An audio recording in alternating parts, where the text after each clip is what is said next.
I use the Elgato Stream Deck constantly for my streams and video editing. If you want to pick one up from my amazing sponsor Elgato, head to the link down in the description below. Greetings, Wii fans! Michael here, and before the new generation of Pokemon gets started, I thought it would be fun to look back on all the past generations and amuse ourselves by checking out some of the worst and just awful sprites and 3D models from the past 7 generations of Pokemon. Obviously, what constitutes the worst is subjective, so these will be based on my opinions of the sprites and no one else's. Also, there's no ranking associated with these, I'll just be progressing in generational order, so with all of that covered, let's start with Generation 1, which is kinda infamous for having a lot of bad sprites. I'll start by looking at the sprites for the Japanese release of Red and Green. In case you didn't know, the sprites in the Japanese Red and Green are different from the sprites in the Western Red and Blue. One of the first sprites that looks really off is Venusaur. Its body looks super squished flat like a pancake, while its flower stem is super tall. To be fair, the official Sugimori art was created after the sprites were, so it's not like this design is wrong, it's just kinda bad. Sugimori altered Venusaur's design to improve it. The sprite for Ekans is another weird one. The open mouth seems to be much larger than the rest of its head, resulting in it looking like it has a duck bill. It's very strange. Wigglytuff is a seriously bad one. The uneven eyes make it look deranged, so instead of being cute, it looks like something that would kill you in a horror movie. The sprites for Gloom and Vileplume are bad because they don't make anatomical sense. For both of them, the viewing angle of the flower is almost top down, but the viewing angle of their bodies is straight on. Additionally, the attachment points for their bodies to the flowers is far too low.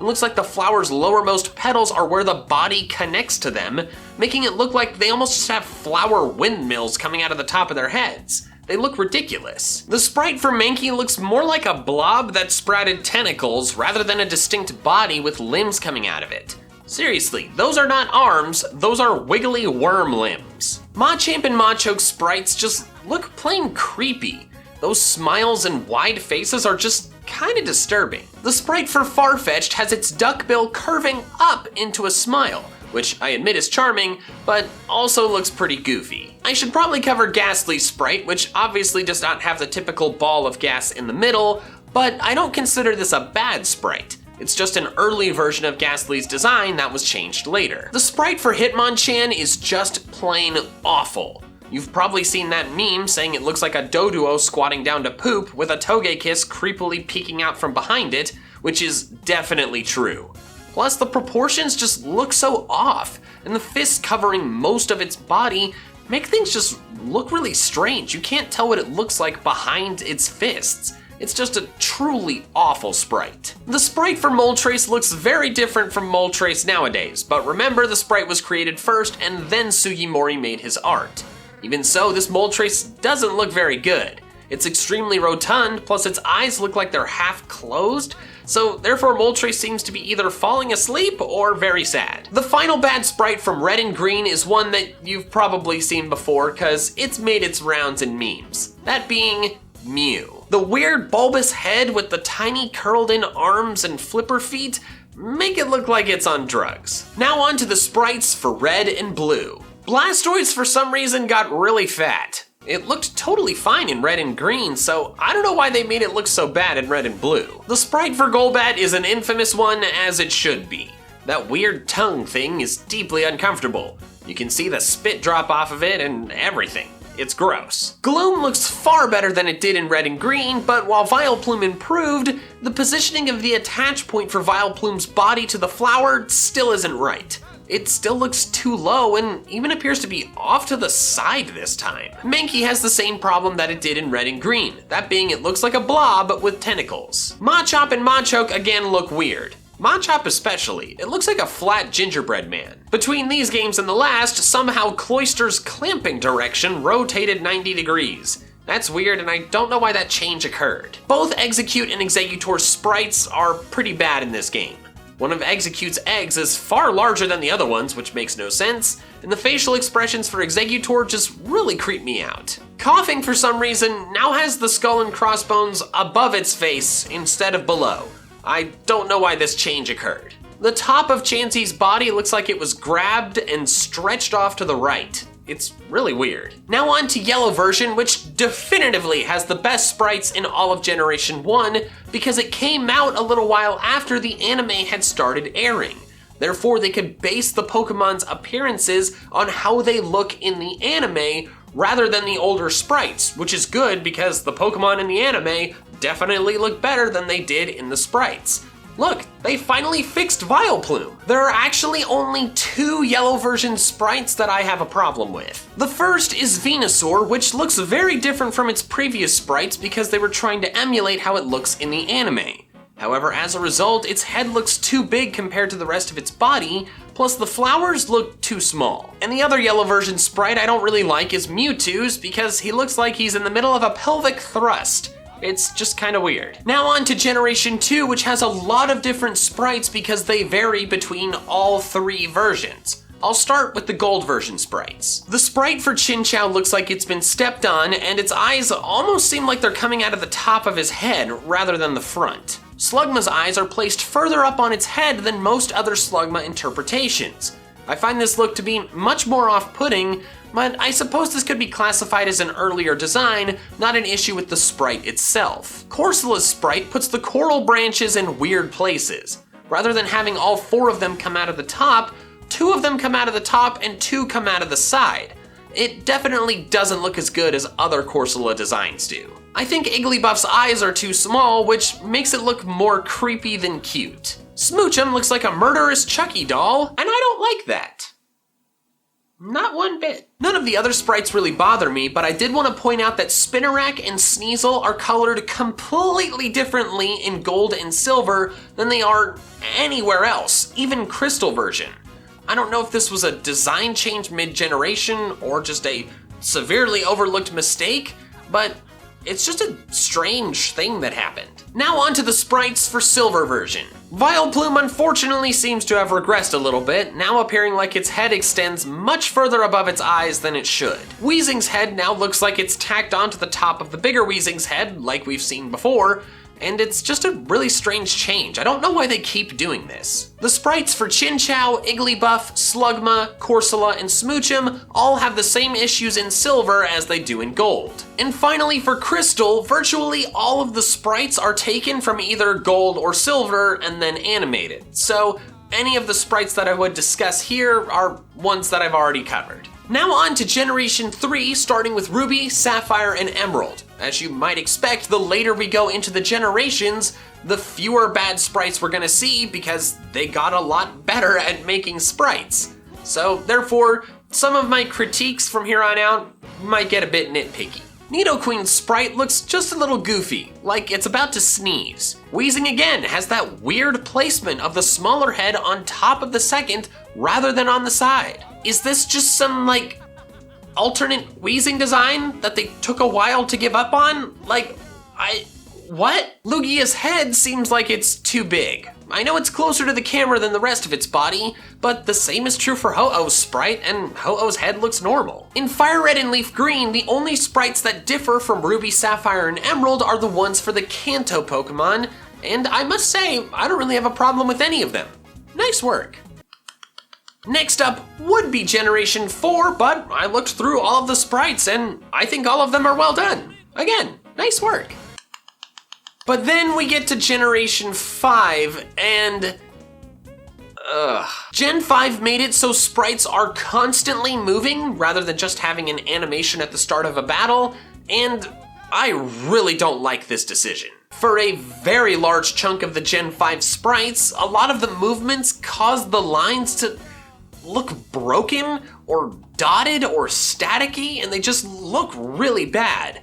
Plus, some movements warp the body parts in certain ways that look really unnatural. I am seriously not a fan of the Gen 5 moving sprites. They look fine if they don't move, but when they're moving, ugh. Although I must say, the fire in the animated sprites looks amazing. Like, consistently, if there's an open flame on a Pokemon in the Gen 5 sprites, it looks pretty cool. Like I said, I don't like the Gen 5 sprites as a whole, but I'm gonna list off several of the sprites that I think are the worst offenders. Sphero's beak looks like it breaks into segments when it moves. Electrode's smooth outline becomes spiky when it rotates. Mew's tail looks awful when it moves, like it's turned to static. Houndoom's tail is in a similar situation. It seems to have distinct segments. Fanpee's trunk seems to break in half when it brings it in. Like, that legit looks painful.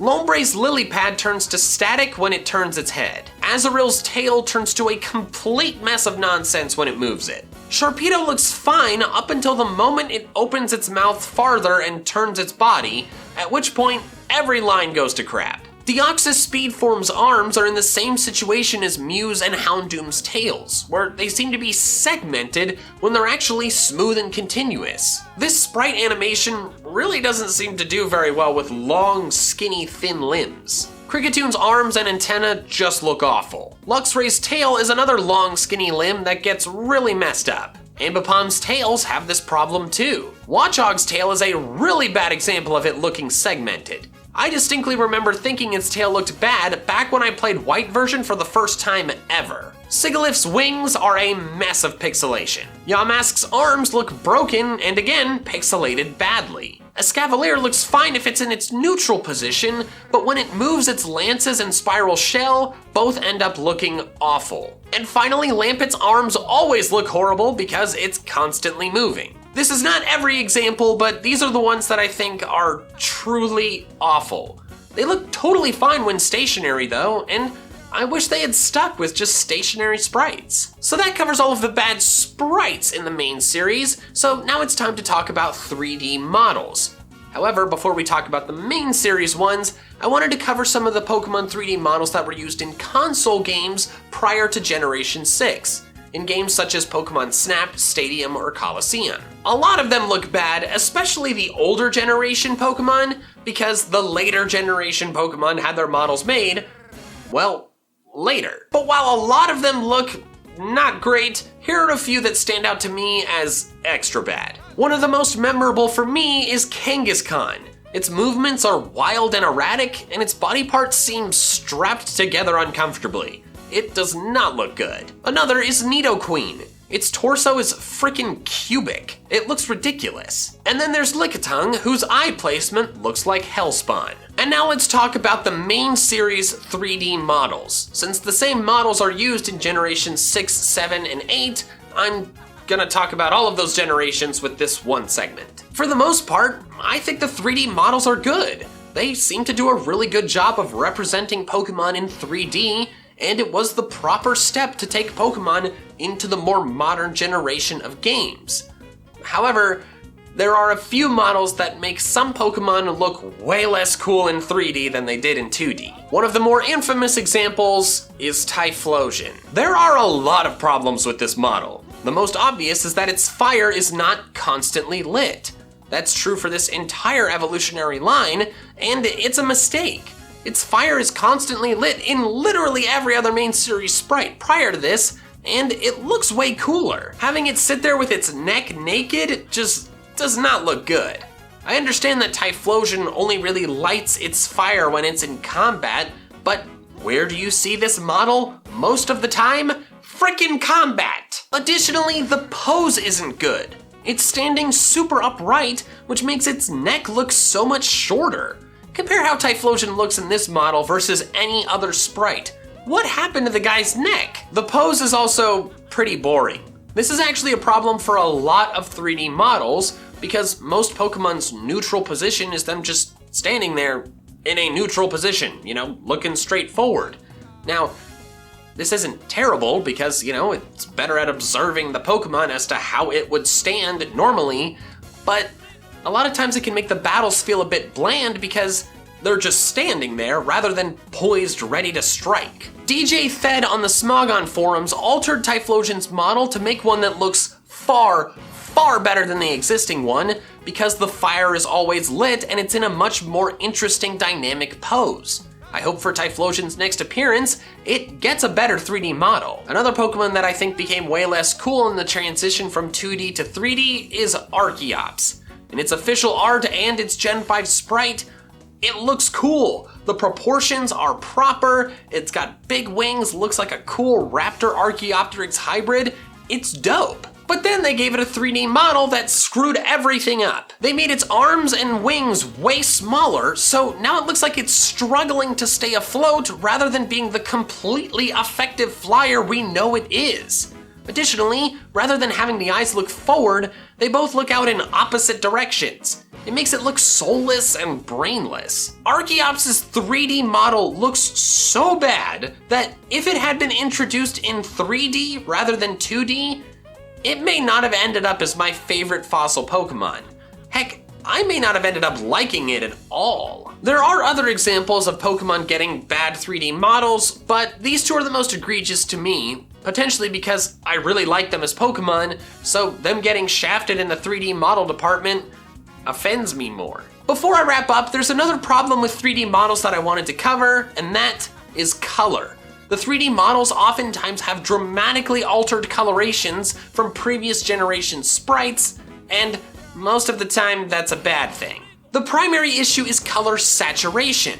A lot of Pokemon's 3D models have colors that are far less vibrant and looked really washed out compared to the previous generation sprites. One of the most notable examples is Starmie. The 2D sprites of Starmie show it as a deep, vibrant purple, but its 3D model is so pale that it looks like it's dying. So that's one issue, but another issue is that a lot of shiny colorings were completely ruined in the switch from 2D to 3D.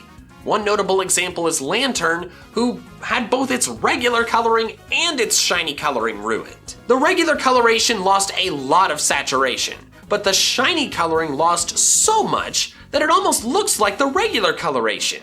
Prior to Gen 6, Shiny Lantern is a deep, pretty purple, clearly distinguishing itself from the blue of the regular coloring. But then in the 3D models, you almost can't tell the difference between the two colorations. Another shiny that was ruined by the new colors of the 3D models was Sphero.